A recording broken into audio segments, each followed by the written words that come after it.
ముందు ముద్దాయిలుగా ఉన్నవాడు కూడా ప్రెస్ కాన్ఫరెన్స్లు పెట్టి మేము ఇది జడ్జిల పోస్టు వీళ్ళే చేస్తూ కొన్ని సంఘటనలను వీళ్ళు ప్రజల ముందు తప్పుగా ఎక్స్పోజ్ చేస్తూ ఉన్నారు. ఉదాహరణకు నిన్న ఒక ఫిల్మ్ యాక్టర్ ఒక ప్రెస్ మీట్ పెట్టి ఇది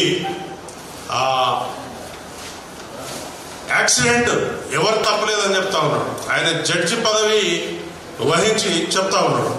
మరి ఇట్లాంటి వాటిని మన ప్రసారాలు కూడా ఎట్లా పడితే అట్లా ప్రసారం చేయడం అనేది ప్రజలకు తప్పుడు సంకేతాలు పోతాయి. ఇప్పుడు ఎవరైనా కూడా అతని మీద ఎవరికి పగుండదు. ఆయన చేసే పని ఏదైతే ఉన్నదో ఇది ప్రజలకు రాజ్యాంగానికి చట్టాలకు లోబడి ఉందా లేదా అనేది వాళ్ళు తెలుసుకోవాలి ఫస్ట్. ఎందుకంటే ఆయన పాలు తాగే పిల్లోడు కాదు. 40 సంవత్సరాల పైబడ్డ వ్యక్తి ఎంత జాగ్రత్తగా ప్రవర్తించాలి, ఎంత హుందాగా ప్రవర్తించాలి. ఒక సెలబ్రిటీగా ఉన్న వ్యక్తి చట్టాలను చదువుకోవాలి, అతని యొక్క పరిధులు తెలుసుకోవాలి. చట్టం నీకు స్వేచ్ఛగా పరిగెత్తవలసిన అవకాశం ఇచ్చిందని మనం ట్రాఫిక్ సిగ్నల్ చేస్తుంటే ఎర్ర సిగ్నల్ పడ్డ తర్వాత కూడా మనం పరిగెత్తుకుంటూ వెళ్తామా? వెళ్ళం. అట్లాగే మన పరిధులను మనం ఏర్పాటు చేసుకుని పని చేసుకుంటూ పోతే నీకు ఏం ప్రాబ్లం ఉండదు, సమాజానికి కూడా ఏం ప్రాబ్లం ఉండదు. ఇవాళ మేము ప్రెస్ మీట్ పెట్టి మొత్తుకునే అవసరం కూడా ఉండదు. 1,30,000 మంది పోలీస్ కుటుంబాలు ఉన్నాయి. ఒక బందోబస్తు నిర్వహించాలని అంటే దాదాపు ఒక 1 వీక్ నుంచి ఆ స్కీమ్ని వేసుకుంటాం. మేము 1 వీక్ నుంచి ఆ స్కీమ్ వేసుకుని ఆ స్కీమ్ ప్రకారంగా డిప్లాయ్మెంట్ చేస్తాం. ఒక పోలీస్ స్టేషన్ పరిధిలో 20 నుంచి 50 మంది కానిస్టేబుల్ ఉంటారు.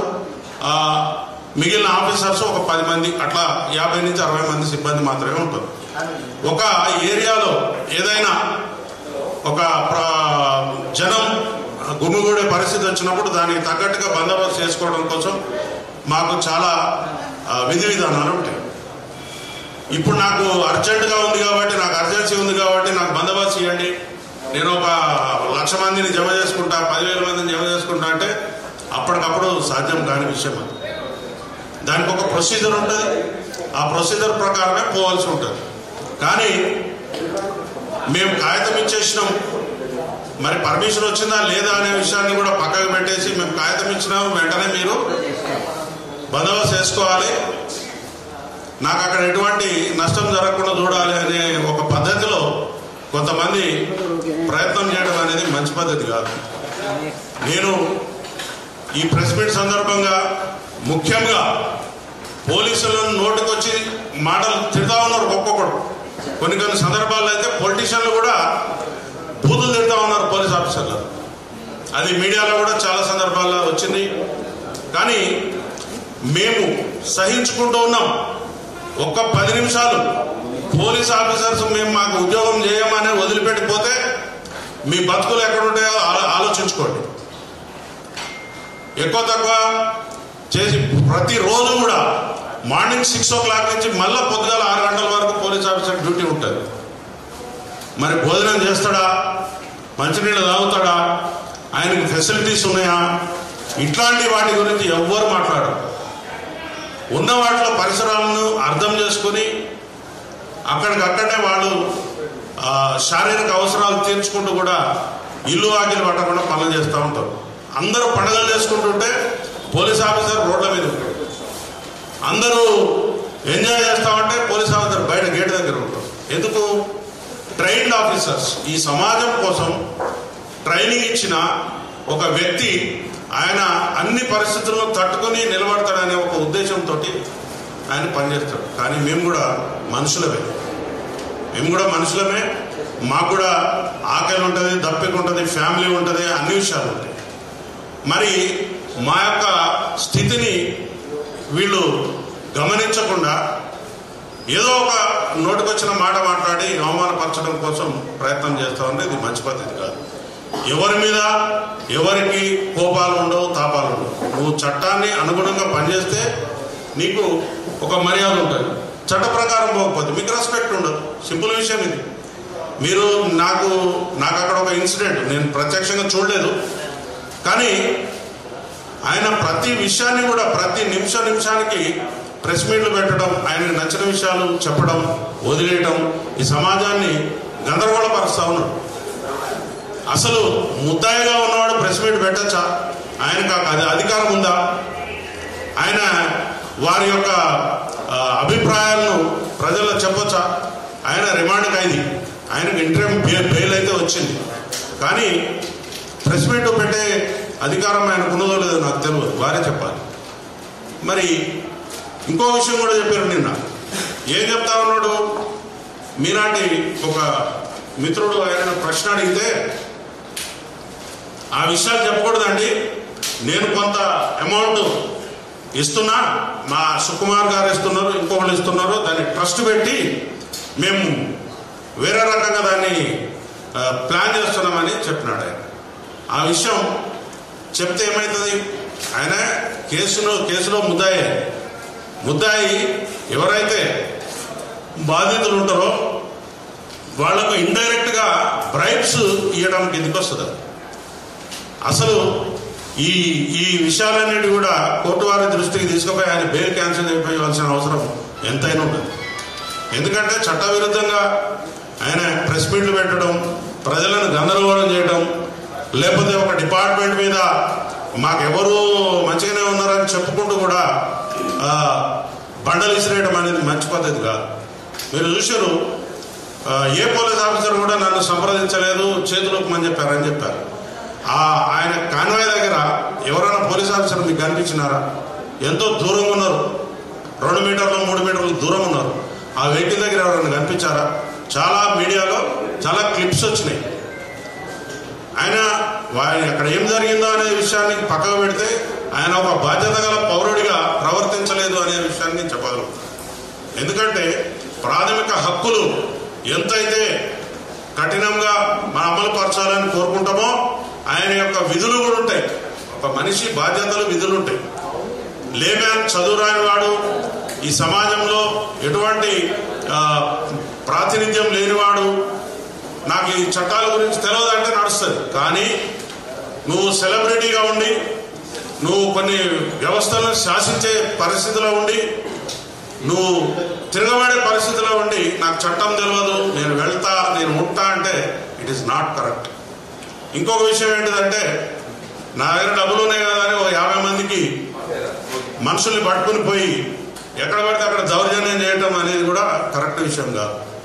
వారు ఆ బౌన్సర్లను పెట్టుకుని బయటకు వచ్చే సందర్భంలో కూడా వారికి పర్మిషన్ ఉందా? ఆ బౌన్సర్లు ఏ చట్టం ప్రకారం కనపడే వాళ్ళందరినీ నూకేసుకుంటూ వెళ్ళిపోయినారు, వాళ్ళు చేసినందువల్లే ఇక్కడ ఆ పని జరిగిందని చెప్తా ఉన్నాం. ఒక వ్యక్తి మరణిస్తే కనీసం తోలబోయేటోళ్ళు ఆ దగ్గర నుండి ఏం జరిగిందని కనీసం 1 నిమిషం ఆగి వెళ్తారు. చిన్న యాక్సిడెంట్ అయితే, ఒక కుక్క పిల్ల చనిపోతేనే, లేకపోతే ఒక పశువు చనిపోతేనే మనం ఆగి దాని గురించి తెలుసుకుంటాం. నీ కళ్ళ ముందు ఇంత వ్యవస్థ జరిగి 2 మనుషులు శవాల్లా పడిపోయి ఉంటే మీరు ఎట్లా వెళ్ళిపోతారు? సామాజిక బాధ్యత మీకుందా? సామాజిక స్పృహ మీకున్నదా? వెళ్ళిపోయిన తర్వాత ఆయన కళ్ళలో నాకు ఎటువంటి పశ్చాత్తాపం కనిపించలేదు. నేను సక్సెస్ మీట్లు పెట్టుకోలేను, ఈ 15 రోజుల నుంచి సక్సెస్ మీట్లు జరగట్లేదు అనే బాధపడి కనపడుతున్నది, నేను పోలేకపోతున్నా అనుకుంటున్నాడు తప్ప వారు చాలా సక్సెస్ మీట్లు అటెండ్ అయ్యారు. అదేవిధంగా వాళ్ళ ఇంటిని ఒక కళ్యాణ మండపం, ఒక విలాసవంతమైనటువంటి ఇచ్చేసి వచ్చేవాడు పోయేవాడు చాలా మందితో ఆయన చాలా హ్యాపీగా గడుపుతారు. మరి సమాజం, ఈ చట్టం, ఈ రాజ్యం ఏం చెప్తుందండి? ఎవరైతే బాధితులు ఉంటారో వాళ్ళ పక్షాన చట్టం మాట్లాడుతుంది, మనం మాట్లాడాలి. నువ్వు బాధితుడువా? ఏ విధంగా బాధితుడివి? పైసలు సంపాదించుకుంటే లెక్కలు చూసుకుంటా ఉంటుంది. నీకు అవకాశం కుదిరినప్పుడు, లేకపోతే నీ మీద ఎవరన్నా ఏదన్నా అన్నప్పుడు ఒక ప్రెస్ మీట్ పెట్టి ఒక బట్టగాల్చి మీద పడేసి వెళ్ళిపోతుంది. నిన్న మీరు ఏం చేశారు? పోలీస్ ఆఫీసర్స్ నాకు చెప్పలేదు అన్నారు.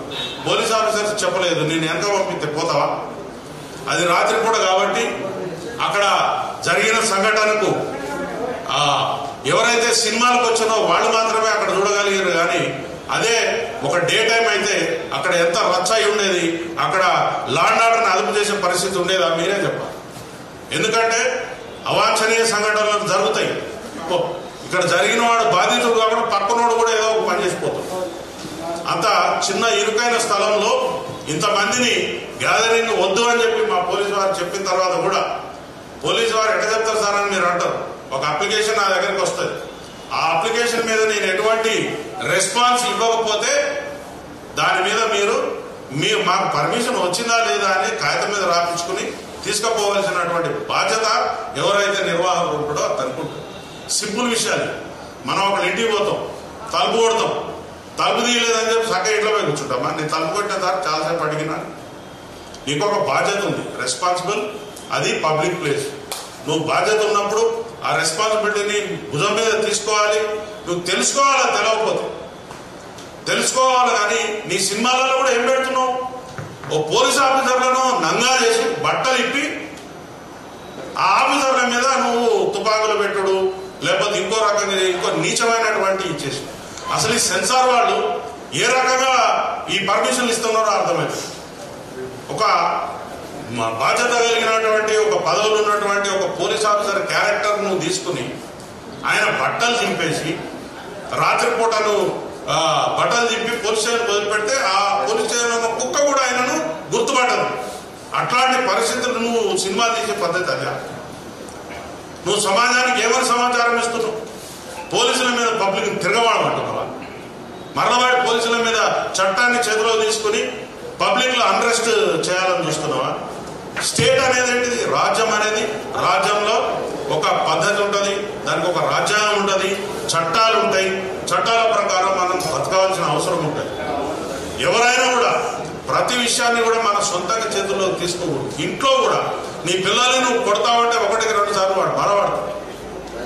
మనం ఒక సొసైటీలో ఉన్నాం. ఆ సొసైటీ యొక్క కట్టుబాట్లు ఉంటాయి. కట్టుబాట్లు అంటే చట్టాలు ఉంటాయి. నువ్వు ఎలా బిహేవ్ చేయాలని ఉంటుంది. అవన్నీ తెలుసుకోవాల్సిన బాధ్యత ఉంటుంది. నువ్వు నాకు హక్కులు, నీకు హక్కు అంటే తెలియదు, బాధ్యత అంటే తెలియదు. నీకు బాధ్యత లేని సమాజం బిడ్డ అని నేను భావిస్తున్నాను. ఎటువంటి బాధ్యత లేదు.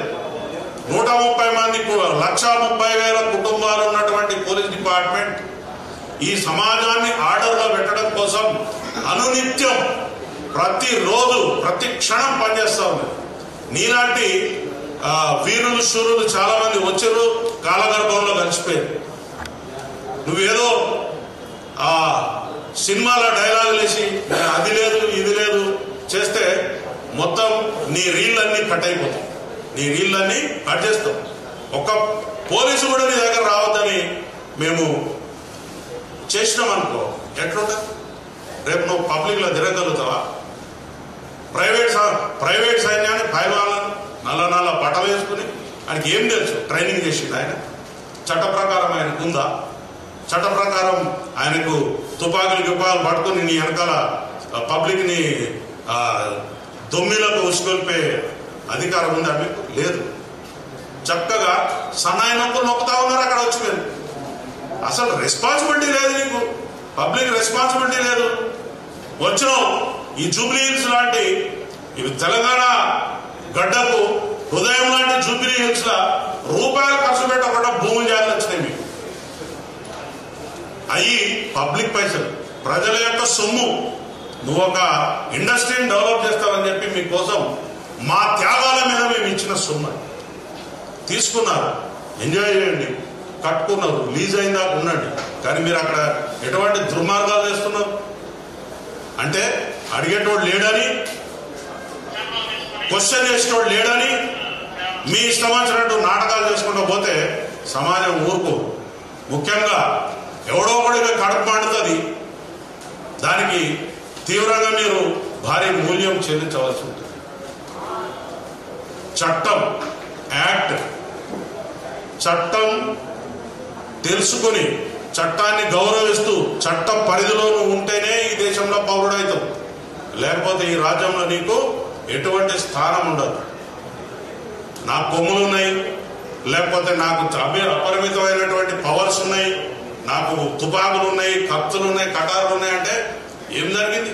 మొన్న మీ సోదర సభ్యులు ఇచ్చిన తుపాకులు వాపసు ఉంచుకున్నారు. పబ్లిక్ అన్రెస్ట్ అయితే ఏమైంది? మీకు ఊర్లో పెట్టి పారిపోవాల్సిన పరిస్థితి వచ్చింది. మీరు చక్కగా ఉన్నారు, మీరు కోర్టు తలుపు తట్టారు, మీరు కోర్టు యొక్క నిబంధనలను తూచా తప్పకుండా పాటిస్తూ మీరు చట్టబద్ధమైనటువంటి జీవితాన్ని గడిపితే ఎవరికి అభ్యంతరం లేదు.